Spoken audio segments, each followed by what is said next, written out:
In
the past 5 years, we have witnessed the birth of countless excellent teams and players in all 5 major regions.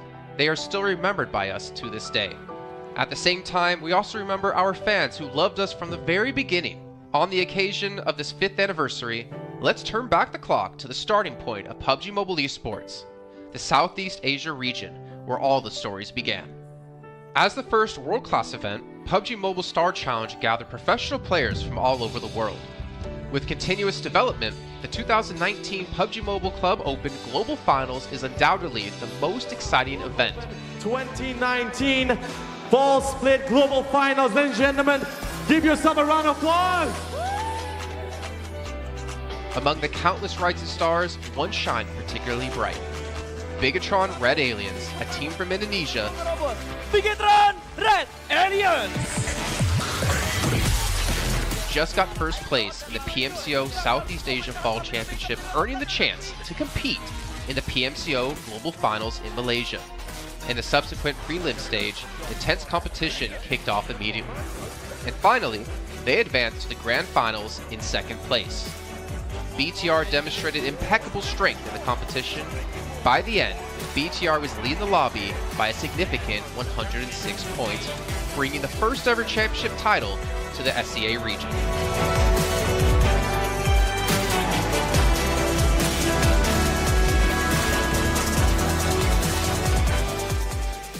Di saat itu siapa yang nggak kenal dengan nama Bigatron gitu? Tim yang punya segudang prestasi, mereka juara dunia di PMCO Global Finals tahun 2019. Mereka banyak banget melahirkan pemain-pemain berbakat, Zuxi, Luxi, Ryzen, Microboy. Terus habis itu Zuxi, Luxi juga saat mereka menjadi juara dunia, mereka berada di masa prime-nya mereka banget. PUBG Mobile Esports always strives to develop and grow year after year. That's why we made sure to continue the support and build the SEA region. In 2020, the improvement of the competitive schedule introduced the World League, which later became the World Invitational. We also launched the PUBG Mobile Pro League, where even more outstanding teams joined the competitive stage. In the 2020 PMWL, BTR once again clinched the championship in the East. This had given Southeast Asia the title of the strongest region in the world. They hoped to continue their legacy at the PUBG Mobile Global Championship, the pinnacle of PUBG Mobile Esports. However, BTR was not able to repeat the performance from the previous year. Two teams is going dead goal left. This round, winner, chicken dinner, Nova XQL. With the rise of Team Nova, countless brilliant moments were had, but this also left many players with regret. After BTR Red Alien won the Global Championship in Kuala Lumpur, we thought C region was the best.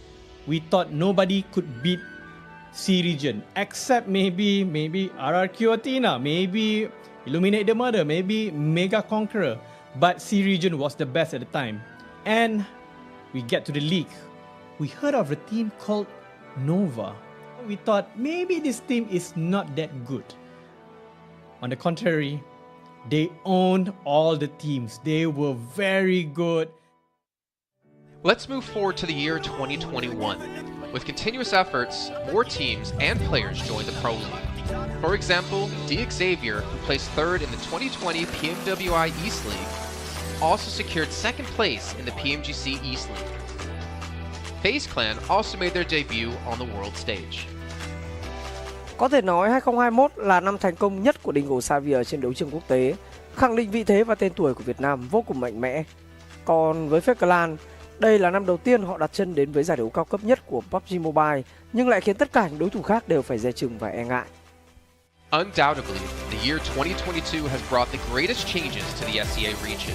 Vampire Esports emerged, dominating 2022 PMWI, winning both the main and after-party tournaments, while also setting records for most chicken dinners, most eliminations, and more. They were not only facing competitors from the SEA region, but from all over the world. Everyone was talking about VPE and wondering if they can maintain their performance at the Global Championship or if it was just a stroke of good luck. On the last day of the 2022 PMGC Grand Finals, VPE won 3 chicken dinners alone, moving from the bottom of the table to 6th place, achieving the best result for the SEA region. They pulled off another miracle, but sadly, it was not enough to win it all. In 2023, VPE continued their impressive performance. They once again won everything at the 2023 PMWI. 2023 PUBG Mobile World Invitational Champions, Vampire Esports!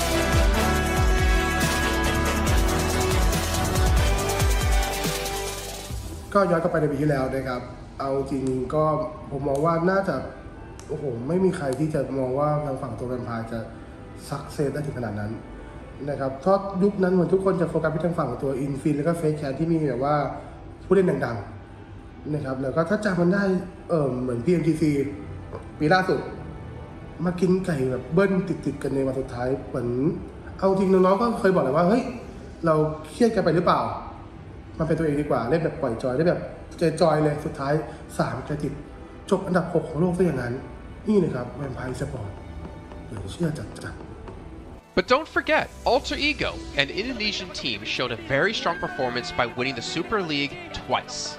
The SEA Super League was an upgrade to the previous championship, which by many is considered to be the most competitive league in PUBG Mobile. They could potentially become the next legend of the SEA region. Untuk dibilang legend, gua rasa belum sih untuk Alter Ego.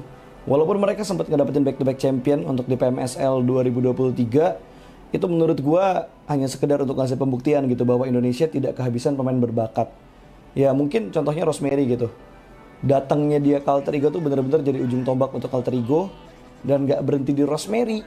Masih ada Alpha juga yang didatangkan oleh Alter Ego untuk mengisi kekosongan atau kekurangan dari Alter Ego.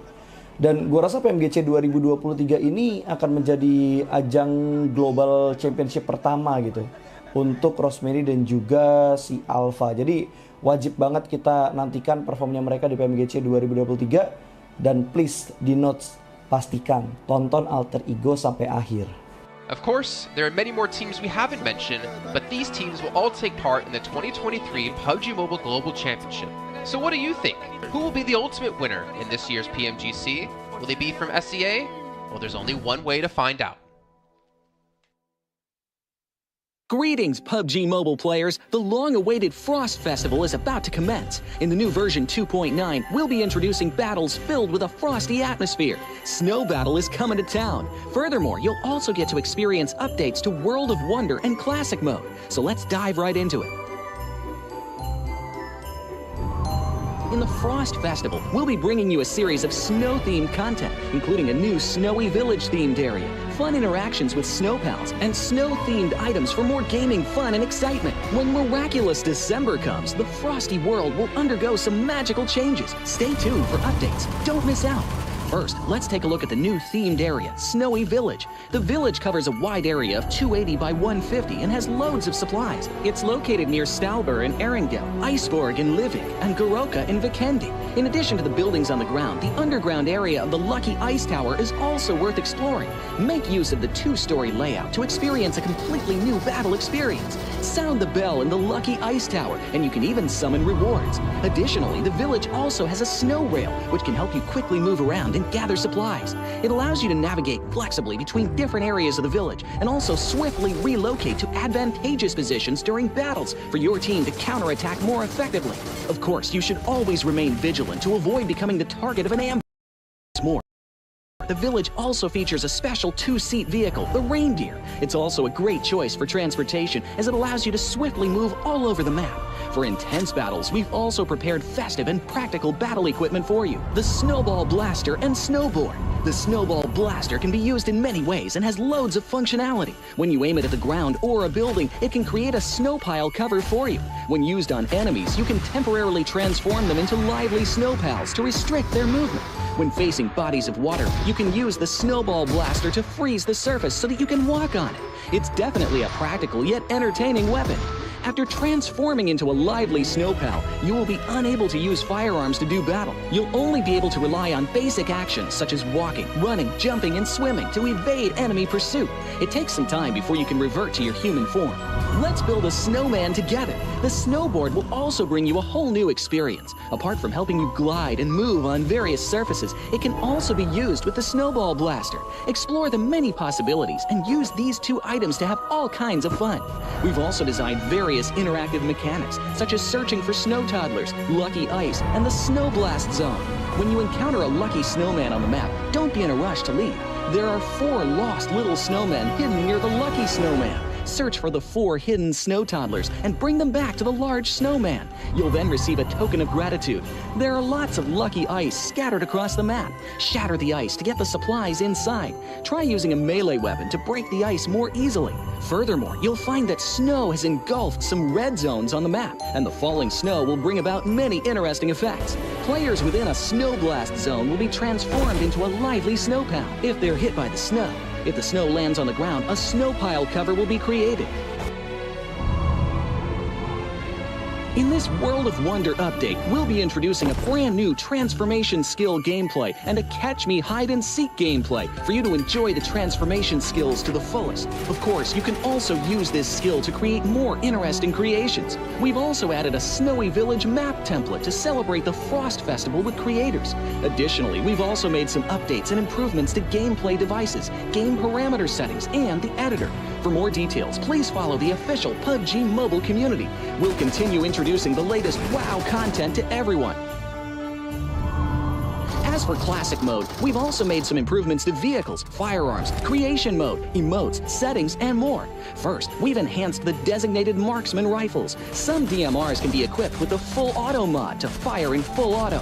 We've also improved the attributes and handling of some vehicles to enhance your driving experience. We've also added a new garage mechanic. From now on, you can choose your dream ride during matches. Meanwhile, we've also added a custom SFX adjustment feature. You can adjust the volume of some sound effects to whatever best suits you. As for creation mode, we'll be introducing some quick view features, victory dance, and fireworks displays, and the new Frozen Kingdom themed performance in order to provide players with more possibilities for creative content.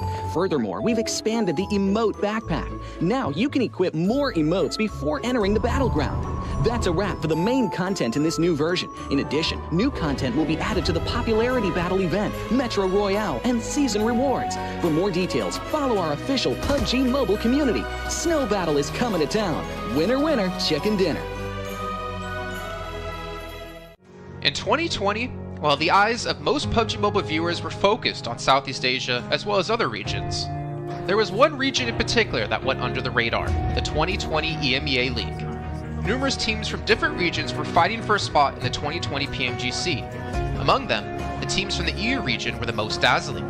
Canina Power, which had previously won 3rd place in the 2020 PMWL West League, managed to break through and eventually won 6th place in the 2020 PMGC. Class Dilge Athletics from Turkey also successfully took 8th place. For the entire EU region, this was a great start, and in the future, the EU region would grow into an even stronger region. The EU region seems to have endless potential. They always have a number of astonishingly talented newcomers. In the 2021 PMWI, in addition to the veteran team Kanina Power taking second place, the newly reorganized team in 2021, Next Ria, Xenox in the smokes, the solo by themselves. surprisingly won third place. The EU region seems to just have endless potential. There's always a number of astonishingly talented newcomers coming up through the ranks, developing their skills, and in 2021 at the PMWI, you had some of the veterans there for sure. Kanina Power taking second place, an incredible performance coming through from them to get that second place. But not only that, you had the reorganized team for Next Ruya in 2021 who won PMPL Turkey. They came first in their region and then were invited on the back of that to the PMWI West to take third place. So these new talents working as this new roster at the time, a phenomenal resurgence there, and there's so much more left in the pipeline, I'm sure, for this region. I'm really excited for what the future has, and I can't wait to see what they've got. In the 2021 PMGC, teams from around the world gathered once again. First of all, worth mentioning is that among all the participating countries in the grand finals, Turkey had the most with 3. Among them, teams like S2G and Next Ria finished 4th and 6th respectively. This was a massive achievement. The efforts of the EU region are constantly bearing fruit. Now they just needed an opportunity. 2021 yılında Dünya Şampiyonası istediğimiz gibi başlamıştı. Çünkü West aşamasında 3 takımımızı birden ilk 6'ya sokmayı başardık ve büyük finallere 3 takımımızı göndermiştik. S2G 4. olarak buraya katılma hakkı kazanmıştı ve kadrosunda Rip7, Timber, Kalse, Sylas gibi isimler vardı. Büyük finallerde ne yapacağını çok fazla kestiremiyorduk temsilcilerimizin, çünkü dünyadaki takımların iyi performansları söz konusuydu. Büyük finallerde temsilcimiz S2G 4. olmayı başardı. Nexuya 6. olmayı başardı. Maalesef Fenerbahçe ilk 8'in dışarısında kalmıştı. Ama bu takımın ileride çok iyi şeyler vaat ettiği konusunda herkes hemfikirdi. Next, let's go directly to the 2022 PMGC. At a time when everyone was focusing on whether Nova could win 3 consecutive championships, a team that was not originally a favorite to win was about to become the focus on the stage. S2G performed consistently in the first 2 days of competition, always maintaining a position at the top of the leaderboard. And on the final day, S2G changed its conservative tactical strategy and sought to gain more elimination points in the last few rounds.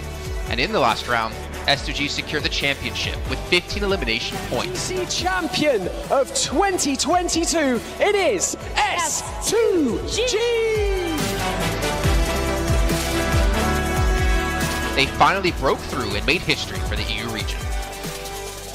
2022 Dünya Şampiyonası bizi büyük zaferler getirdi. Tabii ki Dünya Şampiyonası başlamadan önce bu zaferlerin geleceği konusunda çok bir fikrimiz yoktu. S2G kadrosunda bazı değişiklikler yapmıştı. Takıma yeni katılan oyuncular vardı. Özellikle Reis ile birlikte takımın form seviyesi gerçekten çok yüksekti. 2022 Dünya Şampiyonası finallerine 2 takım göndermeyi başarmıştık. Bir tanesi S2G, bir tanesi Fireflux.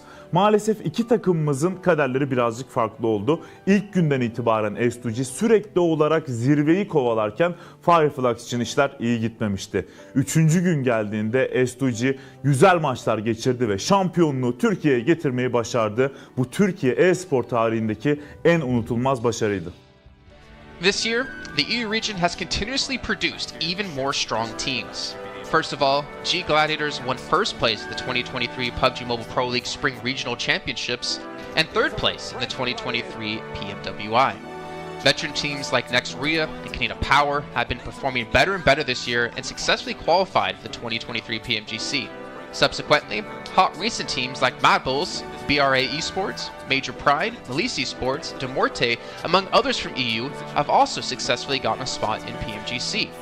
They all look forward to continuing the success of the EU region in 2023. There are many questions surrounding PMGC. Will S2G successfully defend their championship? Will another EU team lift the trophy? Could it even be a team unexpected to win it all? Let's witness it together in Turkey.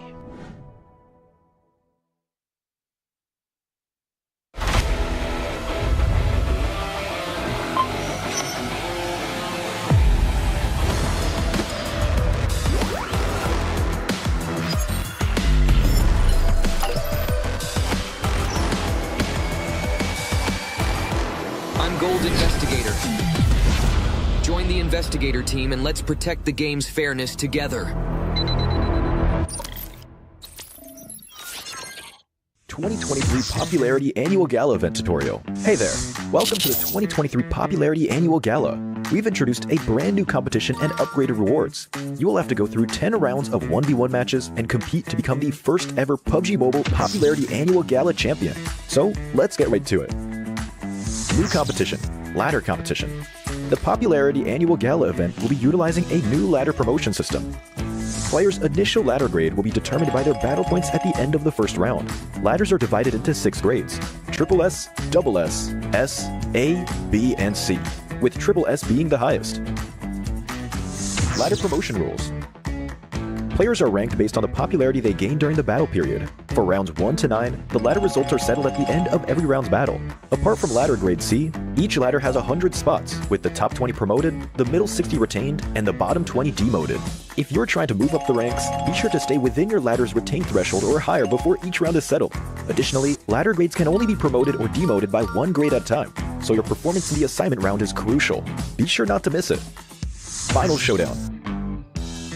Based on the rankings from the previous 9 rounds, round 10 will be the decisive showdown to determine the final rank and ladder grade placement, including the champion of the 2023 Popularity Annual Gala, who will emerge as the ultimate winner. New exclusive rewards. At the end of round 10, rewards will be issued based on the player's ladder grade and final rank. For outstanding players, they will receive exclusive rewards that can showcase their supreme honor both in and outside the game. In-game rewards include the honor title, honor name tag, and honor avatar frame, which are sure to make you stand out.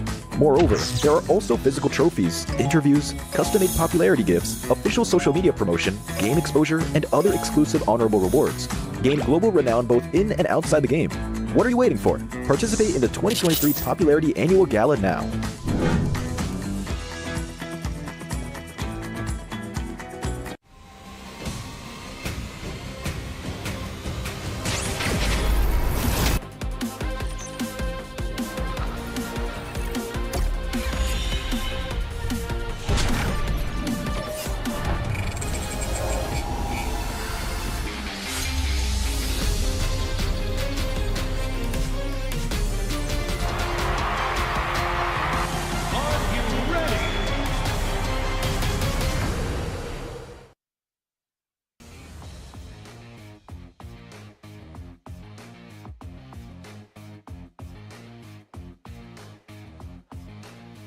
Welcome back to the PMGC 2023, and this is going to be the last chance stage here. And I'm live in Malaysia, Battle Arena PJ, with me none other than Potato coming out from Alter Ego. Now starting off our questions and brief interview for the day. Now, for Alter Ego, you guys were PMSL champions back-to-back for 2 seasons, but it feels like there's a lot of challenges for you in the PMGC League stage.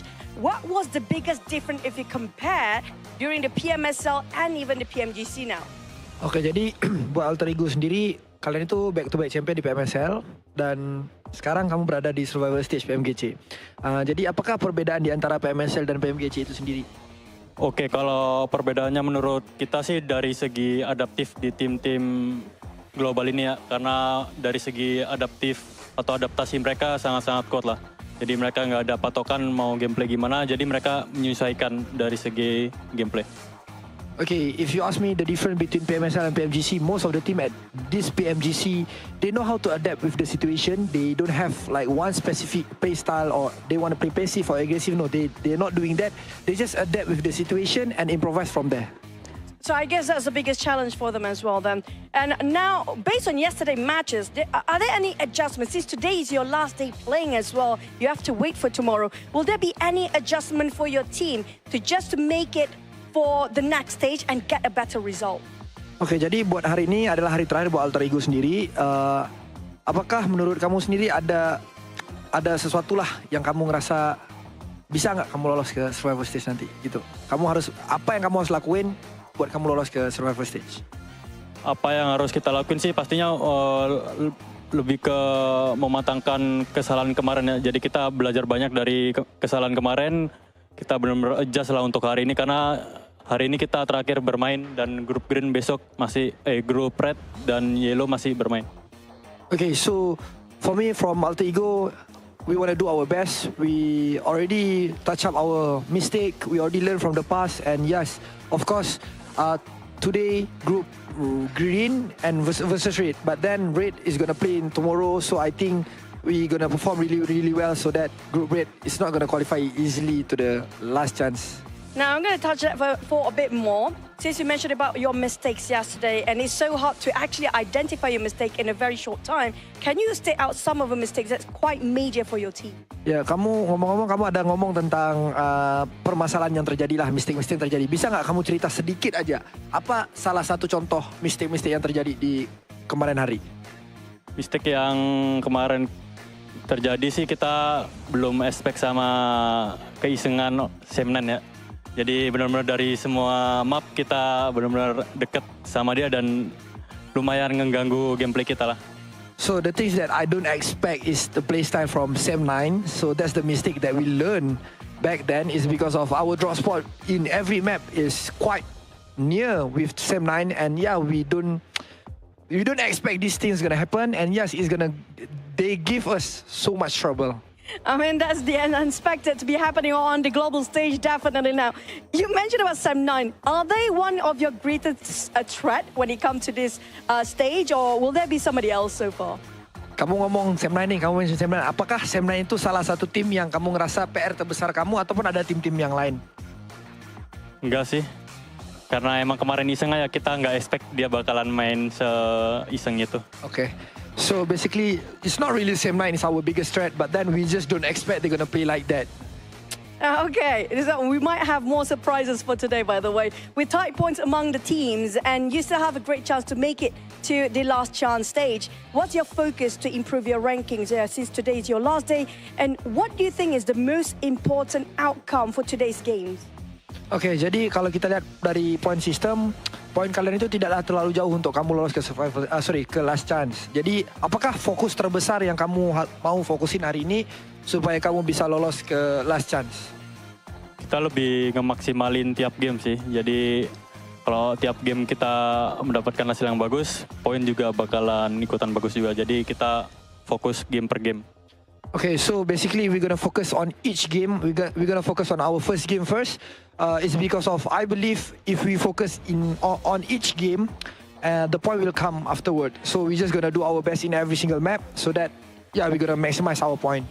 I agree. It's one step at a time, one thing at a time as well. But we're done here on Stage Live. We're going to toss it back to the casters. Good luck, all the best for all the teams out there competing, especially when it comes to Green Group. Today will be the last day performing, and the next day they have to just wait it out. We're just going to toss it back to the casters. Casters, take it away.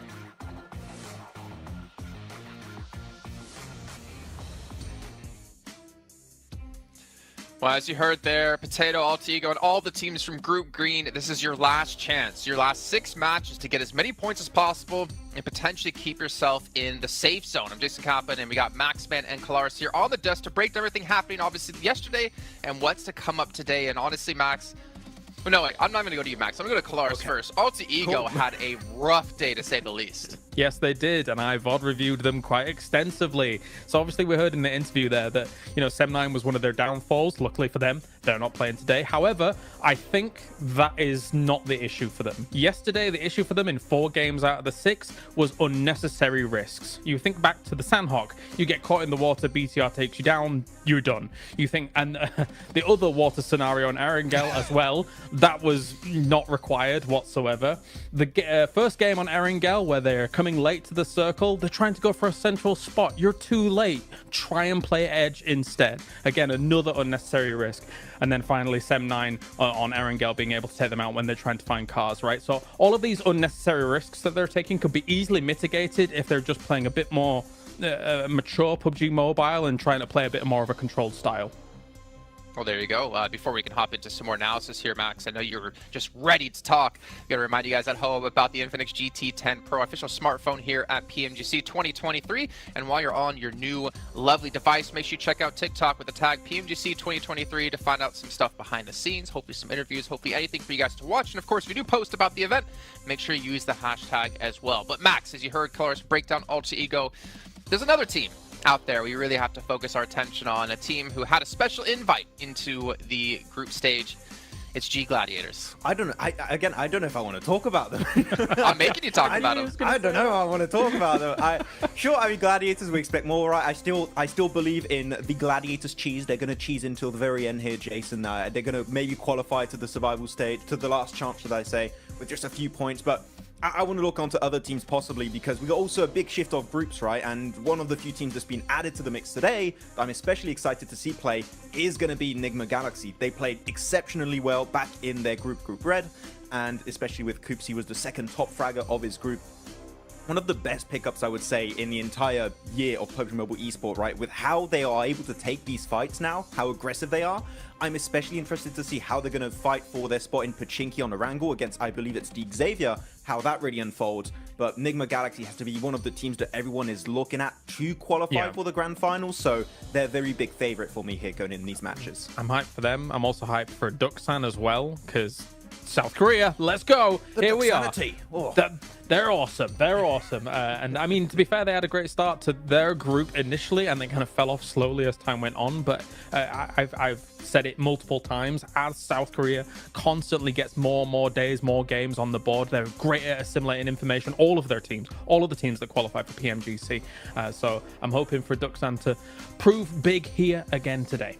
That was great analysis about Gladiators, by the way. I was going to say, well, that's great stuff to talk about, obviously, Enigma Galaxy and Duxan. But, Max, I really want to hammer home about Gladiators here. My attention, actually, are over towards potentially Inco Gaming, because, obviously, they've seen their brethren teams of Alpha 7, of Loops, of Influence Rage perform pretty well. I'm curious to see if they can rise up and be another Brazilian strong power team. But also, and Hyper, because the roster they ended up fielding in Group Red wasn't the roster they ended up fielding in Americas, or the team they've ended up fielding in North America PMPL. I mean, to be fair, GFan on the roster was surprised to see them do so well in the group, considering GFan's kind of been out of the team for a while now. But they have, I guess, a lot of pressure coming their way from North America in general, considering they're our only representative. And I don't know. It's going to be tough, man. That's all I can say. I know that Zifan is watching a lot of, doing a lot of viewer parties, watching all of the different regions. So I think that might have helped out, actually, because he knows kind of what to expect in these matches against all these different teams, how they're going to rotate, and how these matches are going to be unfolding. So maybe that has been helping them out quite a bit. But it can't help you against the domination of Brazil right now, because Influence Rage are just running away with it. And as you said already, talking about Inco, Jason, they have already played at this stage. Nenebich in particular, one of my favorite players of the region, that I would like to see them potentially climb up. But that would be too many Brazilian teams almost in the Grand Finals. There can't be all of them. That's not possible. Or could it? I don't know. We'll see. Obviously, still a lot to come up down the way. But we can see a comparison here of Mad Bulls up against Enigma Galaxy. And Mad Bulls obviously struggling when it came to placement points, able to put up a ton of eliminations and obviously double chicken dinners as well. We could see just obviously the performance when it came to group stage quite different when it came to eliminations. For me, Enigma Galaxy, I do feel like they were the one surprise for me, especially out of Group Red, to not advance through to the Grand Final straight away. I mean, they just fell short of Morph by a few points here and there, because Enigma Galaxy had a great start, and we know this team as a very formidable roster. I mean, I think a lot of people put a lot of stock in if Koops is gone, then if he's eliminated early, then maybe they don't have much legs to stand on. But I don't necessarily hugely agree with that. Of course, he is a force to be reckoned with, right? And somebody that is going to be sitting very strongly with him, as you can see with the 43 eliminations. But this team still is able to play a macro game, even if Koops is gone. It's just that he is quite the powerhouse to speak of. I mean, thinking back to PMWI, Max, we did see Koops kind of be similar to Nomi, similar to Matic. He was kind of off by himself, but also the funny thing was he was the tip of the spear, it seemed, in most parts. He would be like the first one across the rows to get position for his team, but he'd be so confident and so successful to be able to do that it allowed Enigma Galaxy to kind of adapt their style quite a bit to how Koops can perform to his best. If you're Enigma Galaxy, you don't need an IGL. You just need to, Koops is engaged, we just follow Koops. Enable him. No, just enable Koops exactly to kind of take these fights, because clearly, as you said, he is the spearhead of these scenarios. He is the one that is leading the charge for this fight. And a lot of the time it's very successful when it works out that way. And the rest of the team, sure, they can frag out. We know Lord, we know Freak, we know how Rauf can also pop off in these matches, but clearly it's just the setup around Koops. If he gets knocked, pick him up. You want to keep him alive as much as possible. which is what I wanted to see almost from Quest with Al-Hajj, but it's just not been the case. Al-Hajj has been going out early, so it goes to show how important it is to keep a star player like Coops alive until the very end, because it increases your odds of winning those matches pretty significantly. So yeah, I hope that it's going to work out for them, though. If you're looking also on this graphic, Radio Seal, currently Reject, we had some great moments, right, Kalaris, in the group stage, but they've been a little bit invisible currently at the start of this tournament. There's still a bit of time for them to come back and hopefully qualify for the last chance, but Reject have not had the start I was expecting, and that might be also off the back of that long break between Group Green and now this point of the tournament. Honestly, I have a bit of a grim outlook for Group Green, in my opinion. We'll also take a look at some of the highlights, because, I mean, you've got 6 of their teams not able to make it happen yesterday, right? I think Alter Ego was the top out of those 6 teams with 22 points, and that's kind of why I focused on them a little bit in my VOD review from day to day, because I do feel like Alter Ego is the one that can try and get out of that rut that Group Green has put themselves in yesterday, because it is their last chance today.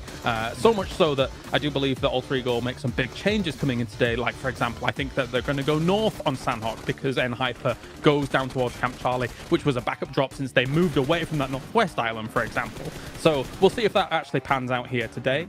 But yeah, I think they've got a tall mountain to climb as Group Green today, for the most part.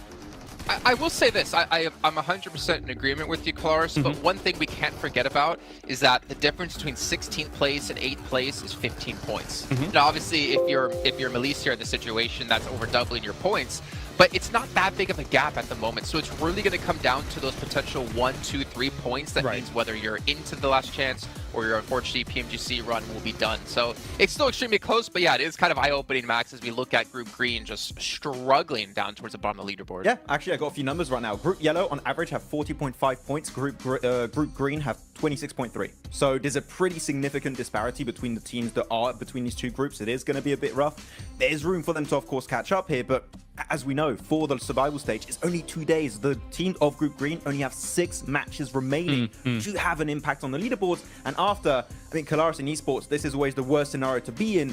You just got to stay and watch and just hope that the other teams around you don't perform well, which is the most insane situation to be in, because you just cannot have the impact you're hoping for anymore. No, for sure. It's a terrifying prospect to actually kind of stare down. For Rejects, of course, I think that obviously right now they got themselves 17 points yesterday.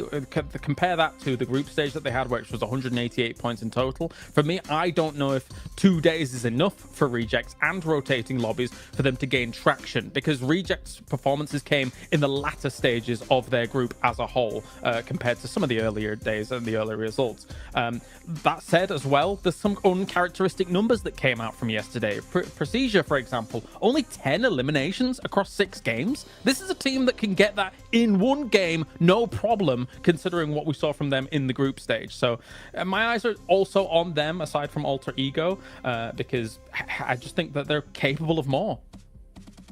100%. I completely agree, and unfortunately, we're just not seeing out of them and the Twins. But you know what? Obviously, rotating groups. I think for me, as you kind of mentioned, right? Like, we have rotating groups. It kind of doesn't favor some of the teams. But for me, PMGC is always about finding the best all-around team, because there's so many different kind of mini tournaments within tournaments, right? You have your group stage where you play out the same teams over the course of 3-4 days. Then you have this event where you have rotating groups. You have to be adaptive. Then you get to the grand finals where it's going to be a sprint, or I guess the last stage coming up in just 2 days, where it's really a sprint, right? With just 2 days of play. You got to be good all around, and we're going to find the team to be just that, hopefully, very, very soon. But one team I did want to focus on, just really quickly, because I want to throw this out there in case it happens. Influence Rage. You're so far in the lead, there should be no chance you're ever going to fall into the bottom 8. Do you start to hot drop on some teams' potential, start to kind of put yourself in rotational paths of some of the teams, well, obviously not them because they're not playing here, maybe Mad Bulls is a better case in the situation, to punish teams and prevent them from potentially qualifying? Because Influence Rage will come tomorrow, Mad Bulls is today. We always theorize this, and it pretty much never happens, right? but I want to see it! You want to see it, okay, but other teams going to take that risk? I'm not quite sure. You could do it if you want at the second half of the day. I think now is a bit early to do that. You're safe. You're not 100% safe, so just... Mad Bulls? You don't... I mean, for Influence Rage, I would just say, just play the half of the day, just chill, normal. Then if you want, and see how it happens. I think the earlier you do it, the more responsive teams are going to be to that, and they're going to adapt around you, potentially hot dropping them, right? So if you Influence Rage, Mad Bulls, BTR, maybe you want to take a bit more time before going for a play like that. I don't know who you'd want to pick out. Maybe Rejects, maybe also Gladiators right now could be a team to take down. I don't know. Could be. I have a thought. I do think Mad Bulls is relatively safe. I mean, considering that I think that their performance will continue here throughout the day. I think if you were going to target anybody based on these two groups alone, I wouldn't even mind looking towards Procedure for on Erangel. If you think about their potential rotational paths from something like Yasnaya going up against kind of Rozhok, sometimes those can potentially clash from time to time, and Erangel is the most, as we all do our little things, please sir, I want to be next. I think that could be a target. If they were going to do something, I don't know whether they will though. I'd even go on Alter Ego, to be honest. I think that would be a good team to take down. Maybe. They could be a threat. I mean, that's a good point. If you prevent people from hot dropping you when we get into the last chance stage, then it means your position's going to be a lot cleaner. You're limited in games. You have a better chance of qualifying through. But let's see what's going to break down as we're heading to our first match of the day with Sandhawk. Going to throw it over to our commentators of Jack and Blink to take it away. Thank you, Jason. Oh, it's exciting already because I kind of like the way you can see we're all there in anticipation. It was cool. I like the way you kind of had the we're in school blank. We want to get our opinions. Oh in. yeah. Because even me and you were speculating, we're theory crafting. It's sick, man. This week's going to be so damn good. Like, the quality of games yesterday was great. If that carries on, I'm living for it, Blank. Yeah, I mean, we were having a little chat behind the scenes there. I mean, to be honest with you, there's a lot to talk about here. You know, you have some of these groups here that are now playing their last day. It's Group Green. This is their final day today before we head in towards tomorrow. Everyone gets 2 days of play between both the survival stage and that last chance. And some of the players, some of the teams in Group Green are in real danger right now. It's a stressful experience. U2 Alliance, they look happy, they look ready to go, they look very, very excited to get things on the road here. They had a pretty good upwards trend over in their group. Didn't start off so strong, but ended it quite significantly well. Obviously not getting in towards that direct invite stage, but yeah, for Group Green, things do get a little tough here. And you know, we were chatting about, like, you know, there's really only a couple of teams from Group Green that we actually thought were fairly decent towards the end of it, and it kind of felt like the group of death. But the more we look into it, the more we see there's actually some very, very good teams in some of these other groups that definitely deserve more praise. Absolutely. I think that's sort of the speculation that we had when we came to this agreement, you know, like looking back on it, in retrospect about the rose-tinted goggles or green-tinted goggles, really, the upper echelons of that group were absolute masterclass, right? Even Reject Tokyo can be lumped in with that, with how well they were playing over that week. But since coming into this, well, hang on a minute, hold that thought. It seems that hot drops are happening, Blank. What's going on here? Straight into the action. Is that Mad Bulls under pressure already? It is Inco versus Mad Bulls here. And we saw this versus Mad Bulls in the very first day of their group versus Falcons. They lost their hot drop, but they're used to it now. They're expecting something to go off. They've already found one knock off the bat here. Let's see if they can find any more, Jackie. How far can they go with this then? Fleek getting the reload off instantly, trying to assess the situation. Now, Mad Bulls always feel like they were hit with pressure on Sandhawk. Even back in regulation of Group Green, they were being tested for control. Inco are the ones that are starting to show up here, though. Early damage done. Fleek down by the DBS. Another knock coming in, Blank. Bit of a trade, but now we're seeing them both be severed. Lots of damage across either squad now. It was one apiece, but Inco were able to get that res off there. Vitali will finish off Fleek in the meantime. Zerich desperately trying to hold his own. Becker trying to head down the stairs. Nice little peek out coming through from Inco. Only one Mad Bull left remaining, but it's Tulika. He was having a fantastic day yesterday. Not about to let this game slip out of his hands, but he's only got one teammate left to bring up. But a huge amount of damage onto Squash. Last player alive, Tulika. Can he clutch this out?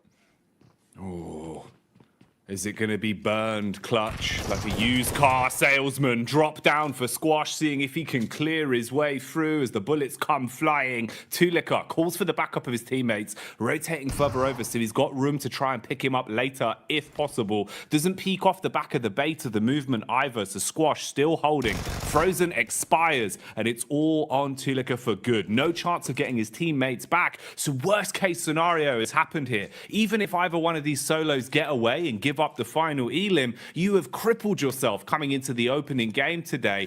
And this is it, Blank. They've got to roll with the punches now.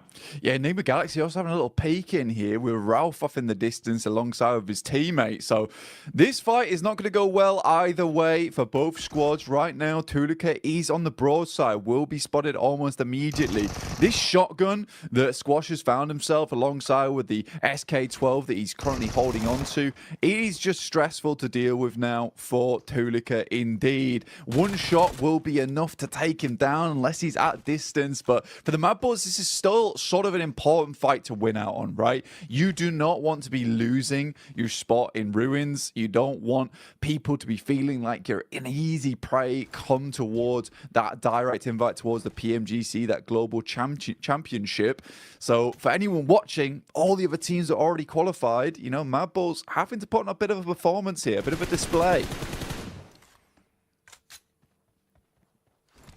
Goodbye.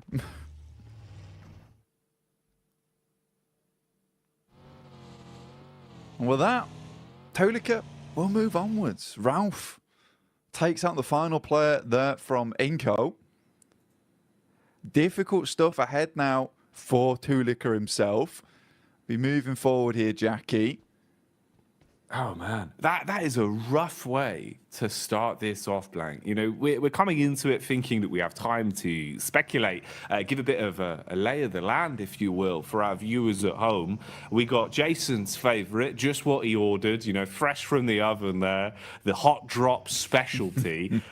Mad Bulls just walking away with just the one man as well. The worst case scenario, really, Blank. And then a third party to steal that last elim.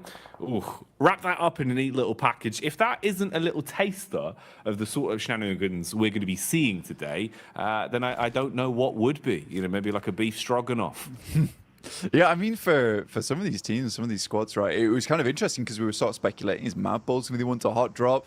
In the end, they have to, but it's Inco who does engage that. And I think for Inco, maybe not the greatest thing to happen. I mean, we were talking about how, you know, here on Sandhawk, you do want to try and get as many points as possible, squeeze out as much as possible from this map, because you're only going to see one of it anyway. You don't want to go heavy on these games. Tixie all by his lonesome here. No one else to help him. He's got a DBS versus the three-man squad here of Quest. Easy, straight around the corner. Easy two-pump, double barrel action. Straight into the face of Kitsune as well. Causes him to go bounding around like a very aggressive bunny rabbit. And he's put the foot down, Blank. At least hits onto a one. The sprint out as well. Basically just offering themselves up as sacrifice there. Those are some freebies for Gladiators. You get the response in as well for the situation. Get everyone back on their feet. You're going to be happy with that. Yeah, you're going to be really, really pleased with the fact that Tixie's able to hold his own on this compound. It is typically where Tixie does play as well, over towards this eastern side, able for the rest of the team to get over towards him as well. And I think that that is nice. That's a nice regroup coming through from Gladiators. A lot of times they've been fairly slow on that approach. If one player is all on his lonesome, backup doesn't come half as quick enough a lot of times. So for Tixie, he is thanking his teammates, clapping them on the back there. That is a very, very pleasing result for Gladiators. Not so much for Quest, currently on 13 points. It's not really looking too good for this team, even after the absolute mad plays we saw from Al Haji yesterday. I don't know how much further Quest is going to be able to get into this tournament, but I think next year is going to be a really good year for Al Haji, no matter what team he's on. I think they've done well, at least in kind of winning the hearts of the fans a little bit as well, with the time we've seen from them on camera, the way they've come across in their interviews, and the resilience we saw, at least in regulation, back in Group Green, right? You know, for them to actually fight through and even still be in the tournament in a position where we can still be talking about them right now, Blank, at least for me, was impressive. It just felt like there was a little bit of room for them to get another step forward. It's a shame how some of the games have gone for Quest, especially yesterday. It was rough. It was raw. Misery back on screens here, though.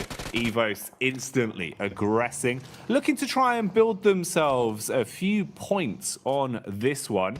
Misery got the early knock off with the UMP. Redface and Co now moving in to clear out the upper compound as well, and flushing their way through anyone that dares to peek into them. Yeah, it's a nice little fight there from Pasija Evos versus N-Hyper, leaving them down to one player now. And I think for Pasija Evos, this is very well set up. Yesterday didn't look too great for Pasija Evos. I mean, they were doing extremely well over in our group stage, but kind of fell off just a little bit there towards our first day of play for Group Green. 21 points, though. It's not terrible. It's not ideal either, but it's good enough. Pasija Evos, it is just misery now coming up against some of the players here from NASA. Xenox will open things up. And what more can he get done? Bullets down range early on. It's good high ground, good position to be in. They've got a great understanding of where exactly they could be potentially fought from. Bit of a move on the go here as well as we see the rotation from Evos off the back of their cleanup. Now finding a bit of a safer compound to play in, but they've been startled, detected from across the road. We're lying in wait. It's Melise of all squads. I hit and miss yesterday, Blank. Honestly, to be fair with you, mate, I feel like we saw a truer test of them, at least in Group Green. You know, from what we saw yesterday, it felt like they were struggling a little bit. Even CEO later, there were times where it felt like this guy was a bit of a one-man army. I don't feel like he was as quick to the mark yesterday. I'm hoping, obviously, with a day of rest, you've come back in a little bit more fresh-faced today. Would like to see some improvements from them today. Yeah, I mean, for the Turkish squad, it's just a little bit difficult for them at the moment. I mean, they've been making a lot of right moves. And I think for an Edge team that likes to kind of read into opponents' movements around the map and cut the legs out from underneath them, they did a good job of it in terms of theory, right? In theory, where they were playing, it was all fantastic. Then they were going down to these engagements. They weren't always able to win it out very cleanly with a four-man squad going onwards and just clearing from there. And they ended up just losing games very early on. And this kind of the risk with playing Edge a lot of times whilst you're holding out and guarding those Edge sides is that if you get into an engagement there, you lose it, right? There's not much chance of getting very much further into the game. For other teams that like to leapfrog from Edge and then send towards kind of a middling position between the center of the circle and the outer side of it, you have much more chance to get further into the game and maybe pick yourself some pretty consistent placement points off the back of it. And we had a really good conversation as well yesterday, or even this morning, actually, bloody hell, mixing up my time zones. It's all going so quickly right now, where we were talking about, you know, look, some of these teams yesterday just came out absolutely swinging, and I think in this format you have to, whereas other teams sort of got in their own heads a bit. Yeah, that was one of the big focal points we were kind of sort of umming and ahhing over, about how you could see the difference of, let's say, a team like Influence Rage, who came out just playing their style, just absolutely giving it, right? Any opportunity they had to just swing on a fight, play confidently, going into an engagement, basically thinking, you know, we've already won this. They're just thinking about the points being in their pocket.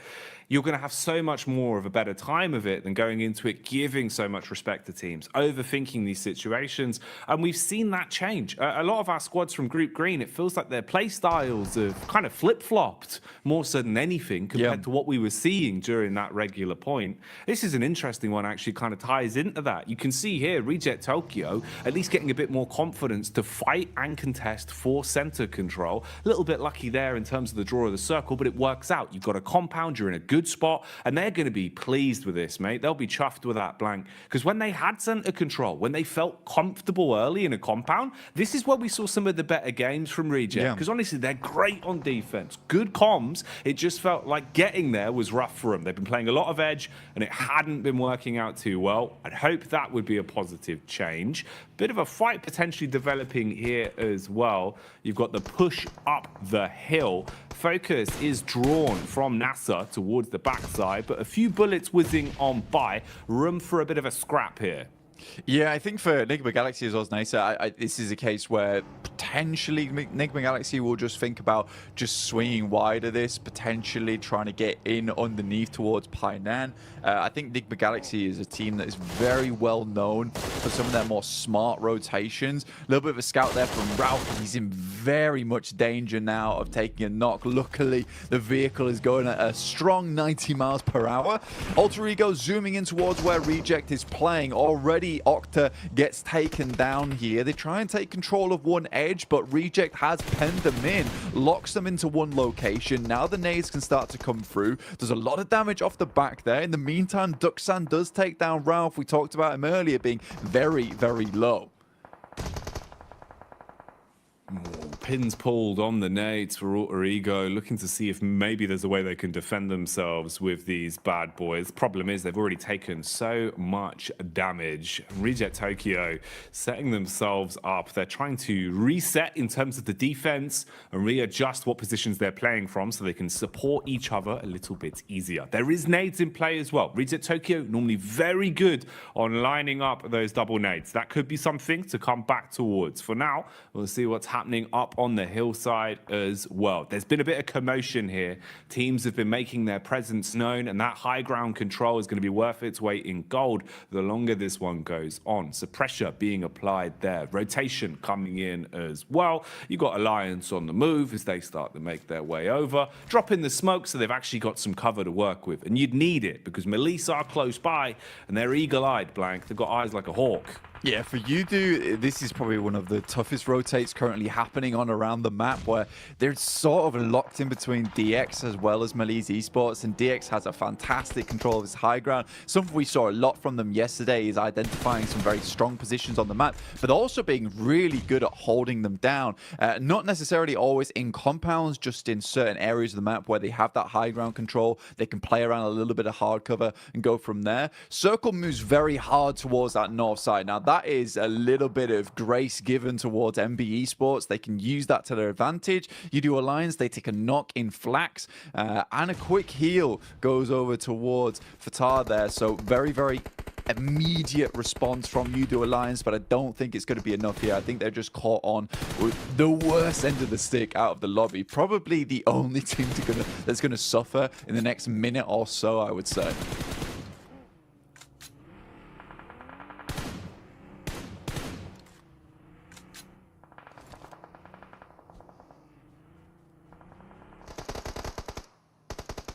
Malice Esports on this side of the map. Now, Kisyu does go down. Poser has a nade in hand. We'll send it over towards Nisa, but Malice Esports, again, just crumbling a lot during these days. Again, Nisa, 5 eliminations found so far. Really, really good stuff from them. I think this is interesting because it is a lot of these squads that we see a fair few times that just come into these games swinging. They tend to do well, and I would say that this is a very, very good and promising mark of the game going forward here, Jackie.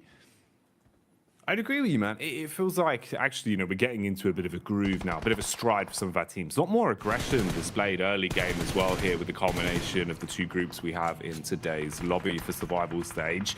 Now, they were being pulled and pushed in multiple directions here. It felt like they weren't quite sure which fight they wanted to set their gaze on, but now they've been thrust into one. They have to try and survive, taking a ton of damage up against the Evos. Good lay of the land from Link as well. Knows to look towards the distance, can see just over the ridge side where his next opponent is coming from. They've got an understanding of where exactly he's playing towards, but with the bullets connecting, they're going to start to farm up these elims. Malice, meanwhile, are crashing down as well. This is Yudu Alliance still trying to push over that hill. They've been doing this for quite some time, Blank, and maybe it's going to start to work out. Nice connection onto Levi's. He's dropped and finished off for good, and they're still pushing in. Yeah, Cluck's doing a really good job here. I actually like the thought process we saw from Yudu Alliance. Unfortunately for them, DX followed them down on that south side, which is a really cool play from DX. You don't a lot of times see teams chasing on this situation. In the meantime, Reject desperately trying to hold on towards their central compound. They left it, they moved towards that north side, but they did face off versus FaZe. But they're currently still in a strong position. Gladiators, for them, this game is very, very important. They already started things off really well with a 4 limmer. It would be absolutely strange and weird circumstance that we see Gladiators get the majority of their points done on Sandhawk. As we know, they are horrid at this map. This is a map that they do not find a lot of success on, but already they're up to 7 eliminations. With 4 players alive, this is starting to be a really good run for them. There's an itch in the back of my brain just reminding me of one of the Sandhawk games we saw from Gladiators quite some time ago, Blank. And I just remember it starting off in the same kind of way. When the pressure's on Gladiators, when it feels like, the story's not going to happen, the crazy comeback towards the end is never going to be there. It feels like finally that Cinderella story won't be written. Something like this happens. We've seen it before on Sanhok. I don't know what causes them to play like this sometimes, but they've certainly had their breakfast this morning, and they're coming out with some fibrous maneuvers, looking very solid in the moves they're making. 7 elims to the name blank. How much longevity have they got on this one? We'll keep our eyes on it because Gladiators need a good game, and the individuals are playing to prove that. Yeah, they desperately do. Right now, facing off versus Duxan, not an easy team to go up against. MBE Sports, they lose Fistboy on a knock. That's to DX, who are doing a really good job over on this eastern side, just clearing their way through. Up to 3 eliminations now. Alter Ego also chiming in. Bit of a better rotate from them over towards this south side, able to take over that compound that Reject were holding on to. I think a lot of that comes off the back of the fact that Gladiator was able to get some really good pop shots between the windows, knock some of the players from Reject. Very much slow them down, bog them down. More nades sailing in from Gladiators, taking out the remainder now of Duxan. FaZe spots out some of the players from Gladiators, will take some pot shots towards them, over towards that western side. Chow gives his life for the rest of the team, but it's just Paragin now. With Lamborghini down, he is able to get in, but this is more of a survival game for them. Great circle here for the Gladiators. The last minute men, as usual, very much feels like back towards my university days, where the deadline's looming and then suddenly I'm in the library for 24 hours. That's how it always goes with Gladiators, man. I sympathize with a lot, Blank. I'm the same. Unless the deadline's there, it's not getting done. And that's the way they play. And honestly, it's working wonders for them right now. Again, with every time we're looking over to them, they're starting to build up more elims.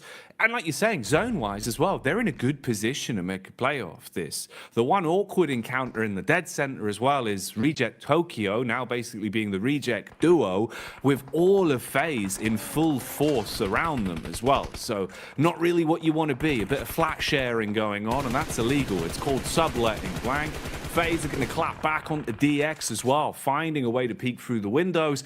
An assault onto Paragin. That's an unlucky knock. Yeah, I think right now, even though he's able to get Lamborghini up, it was kind of for nothing. This little high ground the Gladiators currently have control of was so fortuitous that they got the circle on this side. Coming off that high ground is very difficult, so they're trying to milk it for as much as they can here, stay on this top side. But it's MBE Sports coming in to try and challenge us. So now, Gladiators need to be ready for this one. Kitsune luckily is in position as the DBS, only able to find one though, and that's not quite enough. The rest of the team instantly needs to improvise off the back of this. Sek and Mondo are down, so it's a decent start. The nades start pouring in, and it's a nice nade on the backside towards Fistboy. Just Akaze left remaining, and Gladiators quickly clean them up there. Up to 12 eliminations now, Jackie. A fantastic start. Tixie's flying through the air. Matic is on the support. Oh, mate.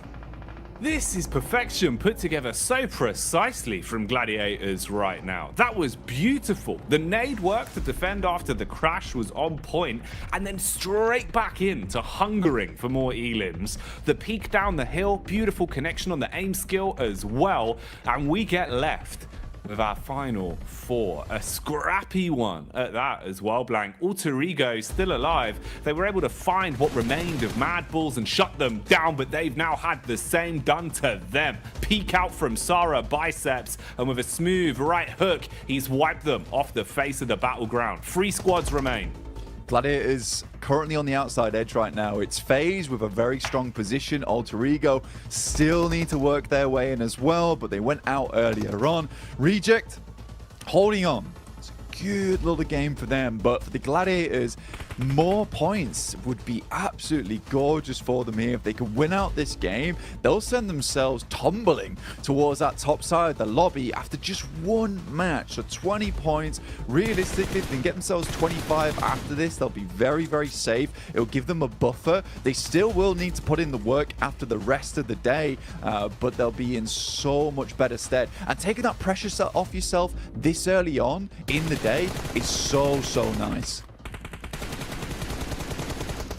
Taking the pressure off themselves and applying it to Reject Tokyo. Problem is, though, it's not going to turn them into diamonds. It seems like they will instead just buckle under the pressure.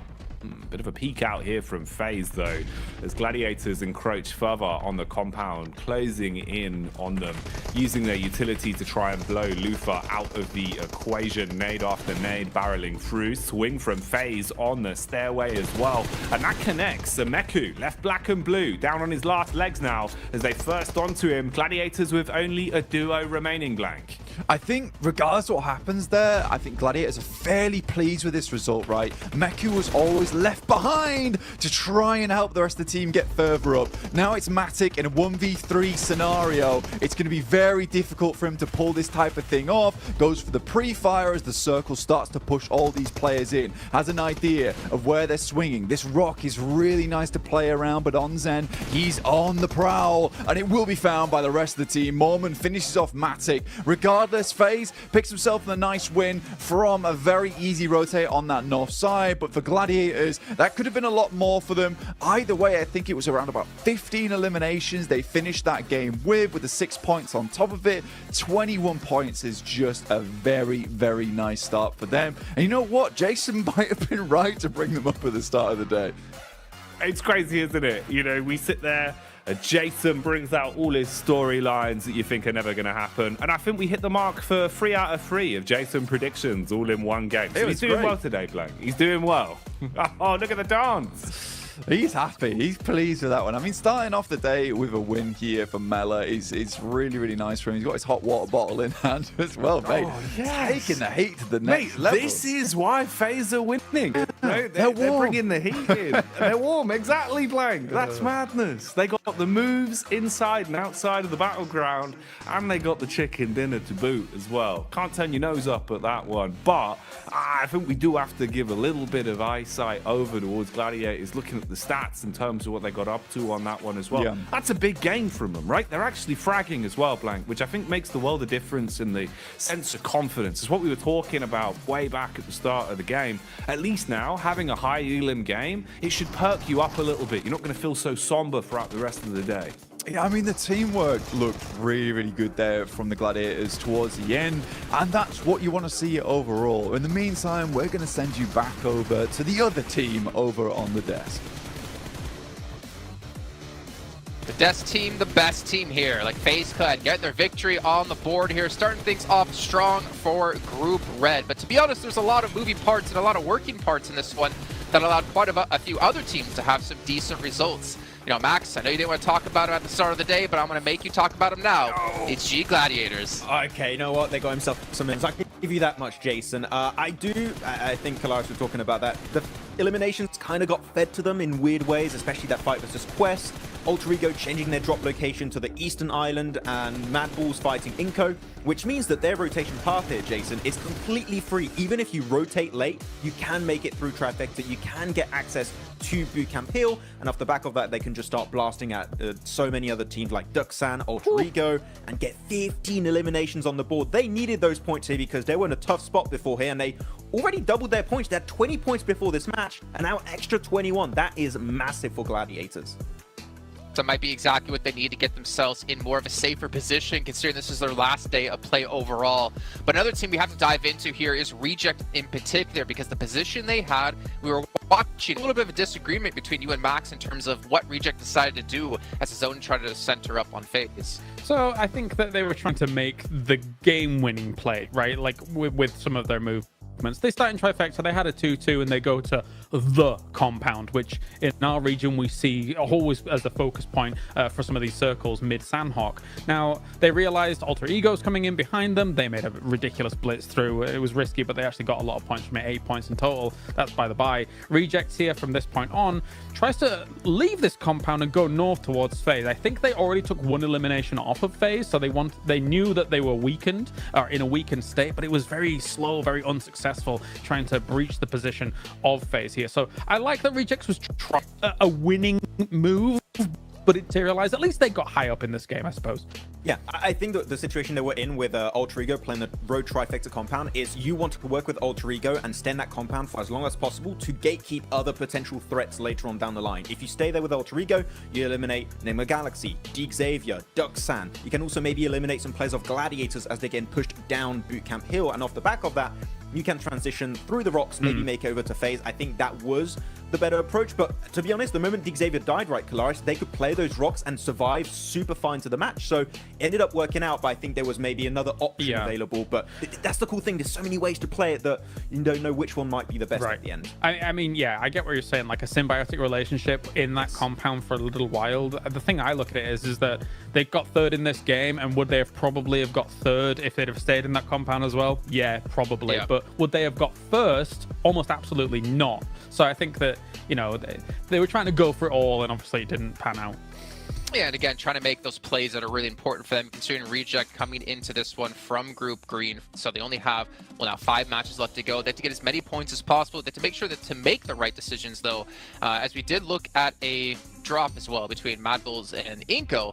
And Mad Bulls, a team that it really doesn't matter for them, right? They're pretty much safe into the last chance. For Inco, though, at least them trying to scrape by as many points as possible. I think they got 3 with the eliminations. They're realizing, okay, well, this is not going to work out. Let's try to salvage with something. But they have to maybe look forward now to the next 5 matches. Yeah, don't forget the best part of that fight here, Jason, is just Raouf coming like, sit down. just get rid of them right away. That was a good bit. That was a good bit right there. But yeah, it's a hot drop. It is normally Inco that would have to change that drop because Mad Bulls, as you touched upon, Kalaris, during that game, are already so comfortable. It is currently their fight to win currently in that position. If they win it, they clear it for the last chance. And Inco, they're just going to be maybe completely out of that position from the get-go. So yeah, Inco, cool. It's fair enough. There's only 1 of these maps per day. But you might want to try and think of avoiding those as much as possible because it can really impact your results over only 2 days worth of play. That is such a small amount of time that these hot drops can really impact your position. Yeah, it would be even especially more huge if there was more than 1 Sandhawk per day, right? But there's very little interest in giving up your position when you've done as well as you did like yesterday as Mad Bulls. One thing I do want to mention really quickly, because you said it while we were watching the game, and I kind of really liked the idea of it. We did see Altigo change the drop location, as was mentioned already on the desk here. They went up towards Cow. But then when the zone started to shift away from Corey, more centralized, and they were on the east side of Corey, you were talking about what do they do here in this position. And Clarence, I wanted you to bring that up just really quickly. Yeah, again, they're just playing really risky PUBG Mobile. Like going for these wide rotates, going up against Quarry, which is a very difficult place to transition away from. They have to bomb it through to try and make something happen. If they'd have come in from the north, it might have just been an easier time. But yeah, they did all right. But it's, again, very risky PUBG Mobile here. Yeah.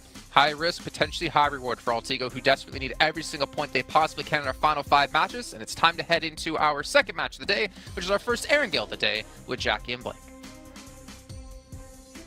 Ooh, the first of the 3 Erangels. This is good. This is always my favorite Porsche and Blanc because it feels like we start to get the more nuanced games, right? Where we can kind of expect the more unexpected. But this lobby's already looking kind of wild. So we'll see what we get, Blanc. We'll see what we get. We're in for some treats. Yeah, I think that the guys on the desk touch on a really important point here is that for some of these teams, you know, specifically what Kalaris was talking about really interested me in the sense that, you know, Reject, they go for the game-winning play at the end of the day. And I think you have to do that now. You really do have to go for these sort of things because, honestly, for Group Green, we know that this is their last day of play to get in towards that survival stage, to not be in the bottom 8. And again, because you are the group that's playing the first 2 days in a row, you don't play the last day, you don't really know what marker you're aiming for, right? You don't know where that bullseye lies because no one is on that 16th position where it's just fixed, and you can think to yourself, we only need to get this amount of points to get in. So you have to push it to the max every single game, and I think that some teams are realizing, I would say too late at this point in time in Group Green, that they have to go for these game-winning moves. That had to come through yesterday. It absolutely had to come through yesterday. I think Mad Bulls took their fate into their own hands very quickly, as did Influence Rage, who have more than secured their position over towards the last chance phase. At this point, I think they have 77 points, something ridiculous at this point in time. So I think for some of these teams, maybe it's coming through too late. You need a little bit of luck today. You need to really hit your shots. You need to be making strong rotations and maybe, just maybe, able to bump those points up just enough. I think for Quest, that instant elimination at the start of the day there on Sandhawk versus a team that most people regard as not the greatest Sandhawk team will really knock their confidence in a big way. We know Quest made it in by the skin of their teeth, literally 1 point in Group Green to get towards that survival stage. I don't know if that sort of playstyle is going to cut it here, where a lot of teams, we're starting to cut down past the teams that didn't get past the first group stage. They're now in the survival stage now where we have a lot of really, really strong teams. They won't just sit down and die like Tiamba did. No, it's not going to be anywhere near as easy or as fine of a margin. I think that's the other part as well, is the fact that was 1 point of difference. I would imagine it's going to be a little bit more of a stark contrast here. Well, imagine I would have cried. That would have been huge, man. Full John Rambo action to start off the day, but not going to happen. They will try and instigate the fight, though, onto Melise as best as possible, whilst they know they're a little bit fragmented over in Alliance territory. So he's going to go breezing off, and Poser will join the rest of the squad, group up and see what they can get done. But yeah, it is very, I don't know, it's quite a curious way to start off the day, really, in terms of some of the teams that we saw playing well. It was a bit more unexpected for me. After what we saw from Gladiators, I was kind of starting to shift into that, you don't believe in the Gladiators camp. But as soon as it feels like you hit that point on the meter, that's when they bounce back. I think they do it just to like spite everyone. They do, man. They really want to kind of like rope you into the idea that it's not going to happen, and then they make all the fans book their tickets last minute to the finals. That's how that always goes. But we'll see if they can maintain pace, because it was a good game from them. But it's a key point that you hit on as well that I think is quite interesting, in the sense that the best they can do now is try and repeat that as much as possible today, because obviously they've left themselves with no other chances to accumulate points. So if you're leaving it up to another team to decide your fate, that's the rough part. Losing Alva off the back as well. And I think this is something that's happened a few times now coming through from the boys on the squad. And I think that when you look at this, for Alter Ego, you just maybe drop trash around Mansion. Don't go for this 2-2 split between Lipovka as well as Mansion itself. It's not worth it. With the amount of teams that saw you yesterday get trounced by other squads, of course, NBE Sports is going to come down here and start to take some pot shots towards you. Mondo's coming in with the UAS, likely to clean this one up. The best Rosemary can do is send out some smokes, try and hit a couple of shots over with the DP, but I don't know, man. No, this is looking pretty raw. It's like uncooked beef at this point, Blank. It is not what you want, mate. One by one, just getting finished off a little bit here for Alter Ego. They've had such a rough couple days in terms of their opening drops. And again, it does really feel like everyone's sort of passed the word around that Alter Ego is the easier team to bully on these drops, Blank. It just keeps happening. Yeah. I mean, you make yourself an easy target and teams will want those points off from you. And you don't